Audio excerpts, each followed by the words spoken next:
Hi friends.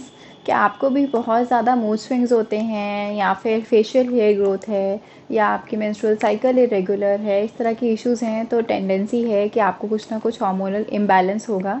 Basically हमारी body में बहुत सारे हार्मोन्स होते हैं जो आपके एंडोक्राइन ग्लैंड्स में होते हैं, जो आपके वेरियस फंक्शंस करते हैं because they are tiny messengers जो डिफरेंट मैसेजेस कम्युनिकेट करते हैं हमारे डिफरेंट ऑर्गन्स तक, और उनके बहुत सारे डिफरेंट हमारे वाइटल ऑर्गन्स में बहुत सारे रोल्स होते हैं। तो आज उन्हीं के बारे में बात करेंगे। क्या टिप्स हो सकते हैं जिससे हम हार्मोनल इम्बैलेंस कंट्रोल कर सकते हैं नेचुरली। यस, आप गायनेकोलॉजिस्ट के पास जाएंगे तो इसी केस के लिए आपको मेडिकेशंस प्रिस्क्राइब की जाती हैं, बट आज हम बात करेंगे नेचुरली हम कैसे हार्मोनल इम्बैलेंस ठीक कर सकते हैं। बेसिकली आप बैलेंस कैसे कर सकते हो अपने हार्मोन्स, इसके बारे में बात करेंगे। जैसे आपने देखा होगा कोई नेकलेस होती है ना जिसमें पर्ल्स अंदर डले हुए हैं, कुछ भी आप नेकलेस है, एक पर्ल अगर उसमें से चला जाता है या अगर उसकी प्लेसमेंट ठीक नहीं होती तो सारी की सारी आपकी नेकलेस ही ख़राब हो जाती है। सिमिलरली आपके हार्मोन्स होते हैं, अगर एक हार्मोन इम्बैलेंस हो जाता है या वो प्रॉपर फंक्शन नहीं कर रहा एक भी हार्मोन, तो सारी की सारी आप देखते हो चेन रिएक्शन की वजह से बॉडी में बहुत सारे इश्यूज़ होने लग जाते हैं। जैसे कि PCOD polycystic ovarian disease, PCOS polycystic ovarian syndrome, diabetes क्योंकि इंसुलिन हार्मोन आपका रेगुलरली काम नहीं कर रहा, थायराइड क्योंकि अगेन उसके अंदर भी हार्मोनल इम्बैलेंस की वजह से इश्यूज़ आने लगते हैं। ऐसे बहुत सारे इश्यूज़ आप फेस करने लगते हैं, चाहे आप मेल हैं चाहे आप फीमेल हैं। आपके अगेन रिप्रोडक्टिव सिस्टम में प्रॉब्लम्स आने लग जाती हैं बिकॉज ऑफ हार्मोनल इम्बैलेंस। तो देखा जाता है इनफर्टिलिटी का इशू बहुत कॉमन हो गया है आजकल। सो आज इसी के बारे में बात करेंगे कि हार्मोनल इम्बैलेंस हम किस तरह से रेक्टिफाई कर सकते हैं, क्यों कर सकते हैं। बिकॉज आजकल हमारा इतना फास्ट पेस लाइफ है कि हम अपनी हेल्थ का ध्यान नहीं रख पा रहे हैं और आसपास एनवायरनमेंट ऐसा है जिसकी वजह से हार्मोनल इम्बैलेंस की प्रॉब्लम बहुत ज़्यादा बढ़ गई है। सबसे पहले आपको क्या करना है, यू हैव टू इंश्योर आप जो खाना खा रहे हो ज़्यादा से ज़्यादा प्लांट बेस्ड आप खाना खा रहे हो। बिकॉज जितना आप मीट डेयरी इस तरह की चीज़ें लेते हो तो उसके अंदर वो एनिमल प्रोड्यूस से आ रहा है, और एनिमल्स के अंदर आजकल बहुत ज़्यादा हार्मोन्स इंजेक्ट किए जाते हैं। काऊ के अंदर बहुत ज़्यादा बोवाइन ग्रोथ हार्मोन डाला जाता है, ऑक्सीटोसिन हार्मोन्स डाले जाते हैं ताकि उनका मिल्क प्रोडक्शन ज़्यादा हो कम टाइम में और उनकी ग्रोथ जल्दी हो। बेसिकली काफ से वो काऊ जल्दी बन पाएँ, इस तरह की जब चीज़ें होती हैं तो ऑटोमेटिकली उनमें जब हार्मोन्स इंजेक्ट किए जाते हैं और वही जब हम वो वाली चीज़ें खुद लेते हैं तो ऑटोमेटिकली हमें पीसीओडी पीसीओएस के प्रॉब्लम्स ये सब बहुत ज़्यादा फेस करने को मिल रहे हैं जब हम बहुत ज़्यादा डेयरी ले रहे हैं। सिमिलरली मीट की अगर मैं बात करूँ, मीट पोल्ट्री इस तरह का आप एनिमल प्रोडक्ट्स ले रहे हो, तो जब आप उस एनिमल को किल भी कर रहे हो तो उसके अंदर बहुत ज़्यादा एंजाइटी भी होती है, बहुत ज़्यादा एंगर भी हो सकता है। तो उस तरह के जो भी हार्मोनल इश्यूज़ आ रहे हैं जब आप वो ले रहे हो, वो डेड फूड खा रहे हो, तो ऑटोमेटिकली आपके अंदर भी वो चीज़ें हो रही हैं। Having said that, I don't mean over here कि आप डेयरी मीट कम्प्लीटली क्विट कर दें, बट अगर आप हार्मोनल इम्बैलेंस का इशू ऑलरेडी आपको है तो आपको उसको मॉडरेशन में लेना है, आपको उसको कट डाउन ज़रूर करना है। बिकॉज जितना आप मीट या डेयरी इस तरह की चीज़ें लेते हो, इसमें एक चीज़ होती है, कंपाउंड होता है एंडोल 3 कार्बिनॉल, जो बेसिकली आपका एस्ट्रोजन डिस्टर्बेंस करता है। तो उस तरह से देखा जाता है कि चाहे आप प्यूबर्टी की स्टेज में हो, चाहे आप पोस्ट प्रेगनेंसी की स्टेज पे हो, चाहे आप मेनोपॉज की स्टेज में हो, फीमेल्स में हार्मोनल इम्बैलेंस का इशू और ज़्यादा बढ़ जाता है। सो इसीलिए बहुत ज़्यादा इंपॉर्टेंट रहता है कि आप इन चीज़ों को मॉडरेशन में लें और जितना हो सके प्लांट बेस्ड आप चीज़ें ले रहे हो, जो होल फूड्स हैं, होल ग्रेन्स हैं, नट्स हैं, सीड्स हैं, वो आपके लिए हेल्पफुल रहते हैं। देन सेकेंड चीज़, आपको प्लास्टिक से अवॉइड करना चाहिए अगर आप हार्मोनल इम्बैलेंस को कंट्रोल करना चाहते हो। बिकॉज प्लास्टिक जो है उसके अंदर टॉक्सिक कंपाउंड्स होते हैं। अगर आप प्लास्टिक की कोई यूटेंसिल्स यूज़ कर रहे हो, आप उसमें स्टोर भी करते हो खाना, कई बार उसमें रीहीट भी कर रहे हो माइक्रोवेव में, वो चीज़ें अवॉइड करनी है। प्लास्टिक की बॉटल्स आपको अवॉइड करनी है। कई बार क्या होता है, मैंने देखा है लोग वैसे बहुत ज़्यादा हम कॉन्शियस हो रहे हैं, हमारे अंदर अवेयरनेस आ रही है, बट अभी भी आपको डीप फ्रीज में देखोगे तो मटर स्टोर किए हुए हैं, वो अगेन वो आप जो उसमें स्टोर कर रहे हो वो भी प्लास्टिक के ही बैग्स होते हैं, जो आप देखते हो एयर टाइट हो जाते हैं, वो सील हो जाते हैं। ग्रीन टी कई बार लोग बैग्स यूज़ करते हैं, ग्रीन टी आप यूज़ करते हो, नॉर्मल टी यूज़ करते हो, वो बैग्स होते हैं, वो सब अवॉइड करना चाहिए। अगेन उसके अंदर भी माइक्रोफाइबर प्लास्टिक ही होता है, जो आपके लंग्स के लिए, आपके ओवरऑल ऑर्गन्स के लिए, आपके उसके लिए बेनिफिशियल नहीं है और उससे भी हार्मोनल इम्बैलेंस बहुत क्रिएट होता है। और लॉन्ग रन में यूजेज आप करते रहते हो तो देखा जाता है these things are carcinogenic also, which means cancer causing agents होते हैं, तो कैंसर तक आपको कॉज कर देते हैं। कोई भी लंग कैंसर हो सकता है, कोई भी ऑर्गन का कैंसर हो सकता है,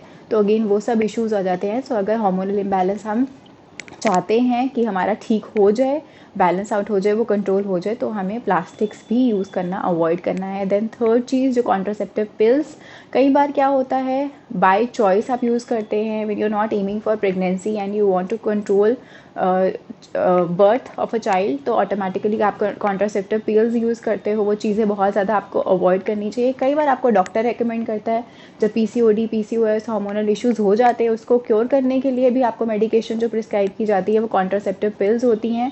तो मैं क्लाइंट्स को यही रिकमेंड करती हूँ जितना हो सके नेचुरल वेज में, these are all lifestyle related issues, हम जितना क्योर कर सकते हैं उसका सोल्यूशन भी अगर हम इस तरह की पिल्स में ढूंढते हैं तो इसके लॉन्ग टर्म रेपरकशंस होते हैं right on a female's body. So it's very important we go for lifestyle ways, जहाँ पे लाइफस्टाइल मॉडिफिकेशन की तरफ हम फोकस कर रहे हैं। इसका कोई साइड इफेक्ट नहीं होता, लॉन्ग टर्म कोई भी साइड इफेक्ट नहीं होता, और ऑटोमेटिकली इसके लॉन्ग टर्म आपको बेनिफिट्स ही मिलने वाले हैं। सो इट्स वेरी इंपॉर्टेंट अपने लाइफस्टाइल के ऊपर फोकस करें, और ये चीज़ें जितना भी हो सकते हैं कॉन्ट्रासेप्टिव पिल्स जितना भी हम अवॉइड कर सकते हैं ट्रीटमेंट के फॉर्म में भी आपको डॉक्टर ने रेकमेंड किया उससे पहले, I would always recommend prevention is better than cure, कि उससे पहले ही हम अपना लाइफस्टाइल ऐसा लीड कर रहे हैं कि इसकी नौबत ना आए।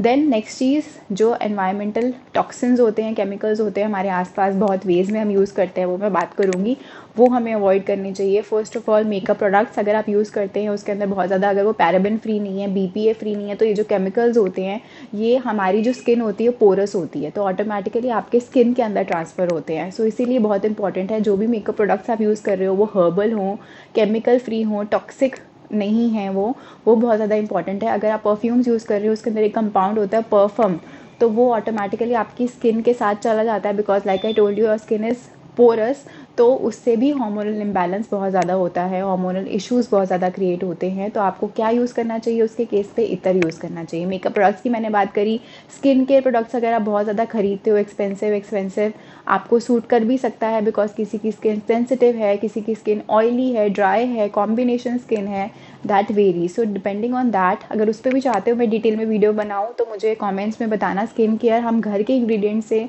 जो अगेन कोई भी जिसका साइड इफ़ेक्ट नहीं होता, हर्बल होंगे, कोई आपको केमिकल्स की चिंता करने की नीड नहीं है, घर पे हम बना सकते हैं। टोनर से लेके क्लींजिंग सब कुछ हमें जो करना है बेसिक चीज़ें हम घर पे बना सकते हैं। अगर चाहते हो कि मैं इसके ऊपर भी वीडियोस बनाया करूँ so do let me know in the comments below. इसके ऊपर भी हम बात करेंगे कि घर पे मैं एग्जैक्टली क्या करती हूँ या क्या करना चाहिए। जो चीज़ें मैंने देखा है विद माय एक्सपीरियंस वर्क करती हैं, बहुत ज़्यादा आपको एफर्ट भी नहीं लगाना पड़ता है, बहुत ज़्यादा टाइम टेकिंग भी नहीं होती है, बट आपको वो बाहर से चीज़ें लाकर यू नेवर नो वो केमिकल्स हैं कि नहीं है, कितना वो सही है आपकी स्किन के लिए। तो ऑटोमेटिकली आप देखते हो कि आपकी स्किन को बेटर करने की जगह कई बार मैंने देखा है लोगों के अंदर कि एक्ने, वो पिंपल्स, वो और ज़्यादा आप देखते हो कि बहुत ज़्यादा प्रॉब्लम्स बढ़ रही हैं क्योंकि हमारा इन चीज़ों के साथ बहुत ज़्यादा एक्सपोजर है। सो ये सब चीज़ें। देन अगर आप बहुत ज़्यादा, अभी कोविड का टाइम रहा है, तो अगर आप बहुत ज़्यादा सैनिटाइज़र्स यूज़ करते हो सो आई वुड से वो भी अवॉइड करना चाहिए बहुत ज़्यादा। जब आप बाहर हो, आपके पास कोई चॉइस नहीं है, तब आप यूज़ कर रहे हो, that is definitely okay, but ऐसा नहीं घर में बैठे बैठे भी आप सैनिटाइज़र्स यूज़ कर रहे हो। It's always better and it's always advisable to wash your hands with a hand wash, वो ज़्यादा बेटर है, बिकॉज उसके अंदर बहुत ज़्यादा केमिकल्स होते हैं, हार्श होता है आपकी स्किन के लिए। और कभी भी देखना जो लोगों ने बहुत ज़्यादा जिनका एक्सपोजर हुआ है इस तरह के सैनिटाइजर्स के साथ, तो आपकी स्किन भी बहुत ज़्यादा ड्राई फ्लेकी होने लग जाती है। Why? Because they are harsh on your body. तो वो चीज़ें भी आपको अवॉइड करनी चाहिए। और जैसे आप कुछ भी फिनाइल यूज़ कर रहे हो, डिटर्जेंट्स यूज़ कर रहे हो, जितनी ये सब आप अपने किचन के लिए यूज़ कर रहे हो, घर के लिए यूज़ कर रहे हो, रूम स्प्रेज आप यूज़ कर रहे हो, राइट, ये सब चीज़ें आप जितना हो सके मॉडरेशन में यूज़ कर रहे हो, that is good for you, because ये सब चीज़ें हार्मोनल इम्बैलेंस फाइनली क्रिएट करती हैं। सो ये सब चीज़ें आपको लिमिट में ही लेना चाहिए। देन अगर आप खाना ले रहे हो इन ऑर्गेनिक, अगर आपकी सब्जियां फ्रूट सारे ऑर्गेनिक प्रोड्यूस नहीं हैं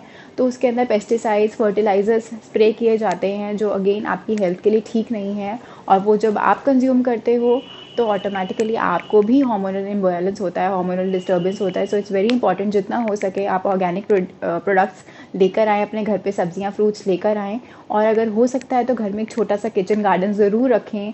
और अगर ये सब कुछ भी पॉसिबल नहीं है तो जस्ट इंश्योर कि आप प्रॉपर्ली वॉश ज़रूर कर रहे हो सब्जियों को, फ्रूट्स को, जो भी आप घर पर लेकर आ रहे हो, राइट, वो बहुत ज़्यादा ज़रूरी है। आप 5 ml एप्पल साइडर विनेगर डाल सकते हो 1 लीटर वाटर में और उसके अंदर वेजिटेबल्स फ्रूट्स सोक करके रख सकते हो थोड़ी देर के लिए, और उसके बाद उसको वो अच्छे से क्लीन हो जाता है। Basically it acts as a disinfectant, और उसके बाद आप अपने वेजिटेबल्स और फ्रूट्स को वाइप करके रख सकते हो, अच्छे से स्टोर कर सकते हो। सो इट्स वेरी इंपॉर्टेंट कि आप अच्छे से एटलीस्ट वॉश कर रहे हो जो आपके हाथ में, एटलीस्ट वो ज़रूर कर रहे हो आप, ताकि वो जो केमिकल्स हैं, वो जो कोटिंग हुई हुई है, जो फर्टिलाइजर्स है, पेस्टिसाइड्स है, उसका इम्पैक्ट हम पर बहुत ज़्यादा बुरा ना आए, वो बहुत ज़्यादा ज़रूरी है। देन प्रोसेस्ड फूड जितना हो सकता है, पैकेज फूड अगर आप लेते हो, बहुत ज़्यादा कंजम्पशन है, वो चीज़ें अवॉइड करनी है, चाहे वो बेकरी प्रोड्यूस है, चाहे वो रस है आपका, चाहे वो बिस्किट है, चाहे वो डाइट नमकीन ही क्यों ना, ये सब प्रोसेस्ड फूड की कैटेगरी में ही आता है। Because you have to understand ये पैकेज फूड है, this is dead food, right, निर्जीव फूड है, इसके अंदर कोई कुछ जीवन नहीं है। तो ये आपको कैसे जीवन प्रोवाइड कर सकता है? कभी भी ये चीज़ें खाओगे आपको लेथार्जिक फील होगा, डल फील होगा, आपकी जो एनर्जी है वो वाइब्रेंट होने की जगह, पॉजिटिव होने की जगह बहुत ही नेगेटिव होगी, बहुत ही आप लो फील करते हो। ऐसा क्यों होता है? कभी भी पिज़्ज़ा बर्गर खा लो, ये सब नमकीन खा लोगे, ज़्यादा चिप्स खा रहे हो, कभी भी आपको एनर्जेटिक फील नहीं होने वाला, आपको बहुत ही ड्रेन्ड आउट फील होता है, लेथार्जिक फील होता है, बिकॉज ये खाने में कोई जान ही नहीं है, right. So it's very important कि आप लिविंग फूड्स लें, डेड फूड्स ना लें, बिकॉज ये खाना आगे डिजीज़ में ही कन्वर्ट होता है, प्रॉब्लम्स ही बढ़ाएगा, इंसुलिन रेजिस्टेंस ही आपकी बॉडी में लेकर आएगा, तो बहुत सारे इश्यूज़ होने शुरू हो जाते हैं। तो automatically hormonal imbalance is one of them, because जैसे ही आपकी बॉडी इंसुलिन रेजिस्टेंट हो गई, आपकी बॉडी में एनवायरनमेंट हो गया इंसुलिन रेजिस्टेंस का, तो हार्मोनल इम्बैलेंस होना ही होना है। इंसुलिन लेवल्स आपके देखोगे आप स्पाइक हो रहे हैं, कभी डिप हो रहे हैं, तो आपके इंसुलिन लेवल्स स्टेबल नहीं रह पाते हैं। So that makes room for hormonal imbalance. तो इसके लिए बहुत इंपॉर्टेंट है कि आप लिविंग फूड्स खाएं, जितना हो सके नेचुरल चीज़ें जो हमें नेचर प्रोवाइड कर रही है, डायरेक्ट फ्रॉम दैट, मैनमेड चीज़ें हम ना लें, जैसे कि फ्रूट्स ले रहे हैं, वेजिटेबल्स ले रहे हैं, लेग्यूम्स ले रहे हैं, पल्सेस ले रहे हैं, स्प्राउट्स ले रहे हैं, नट्स ले रहे हैं, सीड्स ले रहे हैं, बहुत सारी चीज़ें हैं अगर आप देखें। और जितना हो सके कि डेड फूड जो है, प्रोसेस्ड फूड, पैकेज फूड, उन चीज़ों को अवॉइड करें। देन नेक्स्ट चीज़ जो आपने ध्यान देना है, अगर आप चाहते हो हार्मोनल इम्बैलेंस आपका ठीक हो जाए, वो आपकी बॉडी में ना हो, वो है आपको अपनी स्लीप पे ध्यान देना है। क्योंकि जितना आपका स्लीप कम होगा उतना आपका कॉर्टिसोल लेवल हाई होगा, विच मीन्स आपका स्ट्रेस लेवल वो बढ़ाता है, बिकॉज आपका स्लीप एंड स्ट्रेस इंटरकनेक्टेड है। And more than focusing on the number of hours you are sleeping, it's very important आप क्वालिटी ऑफ स्लीप पे फोकस करें। आपका एक बायोलॉजिकल क्लॉक हो, एक सर्काडियन रिदम आपकी बॉडी मेंटेन कर रही है, जहाँ पर आप एक फिक्स्ड टाइम पर सो रहे हैं, फिक्स टाइम पर जाग रहे हैं, ऑटोमेटिकली आप सुबह उठकर एनर्जेटिक फील करते हैं। बिकॉज मैंने देखा है बहुत सारे क्लाइंट्स मुझे जब रीच आउट करते हैं, अगर बोलते हैं हम रात को हमारा रूटीन है, and sometimes we make room for those excuses कि मेरा काम होता है, हमने अपना लाइफस्टाइल बाय चॉइस उस तरह से बना लिया होता है कि वर्क फ्रॉम होम भी है, तब भी हम रात को 3-3 4-4 बजे तक जाग रहे हैं और सुबह लेट उठ रहे हैं। ट्रस्ट मी, तब भी 8 घंटे की नींद ले रहे हैं, 12 बजे सो के उठ रहे हैं सुबह, तब भी आपको एनर्जेटिक फील नहीं होता। वाई? बिकॉज आपकी जो बॉडी है उसके साथ अलाइन नहीं है जो सनसेट और सनराइज़ का जो हमारा रूटीन होना चाहिए। सो सनराइज़ के पास में ही आपको उठना चाहिए, और सनसेट के थोड़ी देर बाद आप सो रहे हो, टाइम पे सो रहे हो, 10-10:30 बजे, that is very very important, and you will see the positive changes happening around your self. So sleep सिर्फ कितने घंटे मैटर नहीं करता, किस टाइम पे आप सो रहे हो, कितना डीप स्लीप में थे, तो आपके ऑटोमेटिकली आप देखते हो बॉडी की रिकवरी हो पाती है, ऑर्गन्स की रिकवरी हो पाती है, और आपके हार्मोन्स बेटर फंक्शन कर पाते हैं। वो बहुत ज़्यादा इंपॉर्टेंट है, बिकॉज आपका देखोगे अगर कॉर्टिसोल हार्मोन बढ़ गया है अगर आपका, क्योंकि बिकॉज स्लीप प्रॉपर नहीं है, तो ऑटोमेटिकली मिडनाइट के टाइम पे जब कॉर्टिसोल हार्मोन सबसे कम होना चाहिए, लीस्ट होना चाहिए एक्टिव, वो सबसे ज़्यादा हो जाता है बिकॉज आपकी प्रॉपर स्लीप नहीं है, और cortisol is also one of the hormones, तो ऑटोमेटिकली वो हार्मोनल डिस्टर्बेंस क्रिएट करता है। देन नेक्स्ट चीज़ जो आपको फोकस करना है ताकि हार्मोन्स बैलेंस रहे, वो है एक्सरसाइज रूटीन पे। हम में से बहुत सारे लोग कई बार बहुत सारे एक्सक्यूजेस होते हैं हमारे पास, उसको इंपॉर्टेंस नहीं देते, प्रायोरिटाइज नहीं करते एक्सरसाइज को, बट दैट इज़ ऑफ की इम्पॉर्टेंस कि आप एक्सरसाइज पे फोकस करें। आप दिन का एटलीस्ट 30 मिनट ज़रूर निकालें, नहीं तो एवरी ऑल्टरनेट डे तो ज़रूर ही करें। और अगर आप टिपिकल एक्सरसाइजेस के लिए टाइम नहीं निकाल पाते, कि आप कुछ भी योगा करना चाहते हो या पिलाटे कर रहे हो, कुछ तरह उस तरह का पुशअप्स कर रहे हो, वो सब नहीं कर पा रहे हो, तो एटलीस्ट आप इतना ज़रूर ध्यान रखें कि आपका सेडेंटरी लाइफस्टाइल ना रहे और active through out the day आप मूवमेंट रख रहे हैं, जहाँ पर हो सके कि आपको मूवमेंट रखना है, आपको स्टेयर्स पे जाना है, आप लिफ्ट्स यूज़ नहीं कर रहे हैं, एस्केलेटर्स यूज़ नहीं कर रहे, आप एटलीस्ट यू आर मोबाइल, आप इस तरह से इमोबाइल नहीं हो कि एक जगह पे बैठे हो तो घंटों घंटों बैठे ही हो, तो आपकी ब्लड सर्कुलेशन प्रॉपर नहीं हो पाती, ऑक्सीजन सप्लाई प्रॉपर नहीं हो पाता। और जितना हो सके एक्सरसाइज के साथ साथ डीप ब्रीदिंग ज़रूर दिन का 10 मिनट निकाल के करना है, जहाँ पे आप बेली ब्रीदिंग पे फोकस कर रहे हो, बिकॉज दिन भर में हम चेस्ट ब्रीदिंग ही करते रहते हैं, तो आपके बॉडी में आप देखते हो प्रॉपर ऑक्सीजन सप्लाई नहीं हो पाता है। So that's very important for all your vital organs. Then कई बार हम डाइटिंग के चक्कर में आजकल फैट से दूर भागते हैं कि नहीं नहीं ऑयल तो मुझे खाना ही नहीं है, नहीं नहीं मुझे तो उबली हुई सब्जियां दे दो, बॉइल्ड ब्लैंड फूड दे दो। मुझे कई बार क्लाइंट्स भी बोलते हैं ऐसा नहीं करना है, बिकॉज हेल्दी फैट्स आपके डाइट में होना बहुत ज़्यादा ज़रूरी है, बिकॉज आपके बिल्डिंग ब्लॉक्स का वो काम करते हैं हार्मोन्स के लिए, और हार्मोन्स का प्रॉपर कम्युनिकेशन हो पाता है आपके सेल्स के साथ, तो हार्मोनल डिस्टर्बेंस ना हो इसके लिए फैट से दूर भागना नहीं है। जिससे दूर भागना है वो है आपके अनहेल्दी फैट्स, कि आप पिज़्ज़ाज़, बर्गर्स, फ्राइज़, ये सब अनहेल्दी बाहर का जिसमें ट्रांस फैट्स होते हैं जो कि बहुत अनहेल्दी है आपके लिए, जो आपके कोलेस्ट्रॉल लेवल्स बढ़ाएगा, ट्राइग्लिसराइड्स बढ़ाएगा, उनसे दूर रहें। बट हेल्दी फैट्स जो कि आपको मिल रहे हैं कोई नट से, सीड से, घर पे आप घी खा रहे हो, देसी घी, कोकोनट ऑयल से कोकोनट स्लाइसेस ले रहे हो, या आप ऑयल पुलिंग कर रहे हो सुबह मॉर्निंग में उठकर, जो आपकी ओरल हेल्थ के लिए भी बहुत ज़्यादा ज़रूरी है, तो वो बहुत हेल्दी चीज़ें हैं जो आपको डेफिनेटली इंडल्जेंट रहना चाहिए। देन अगर आप बहुत ज़्यादा कैफीन ले रहे हो in the form of coffee, वो चीज़ें आपको अवॉइड करनी चाहिए, because you have to understand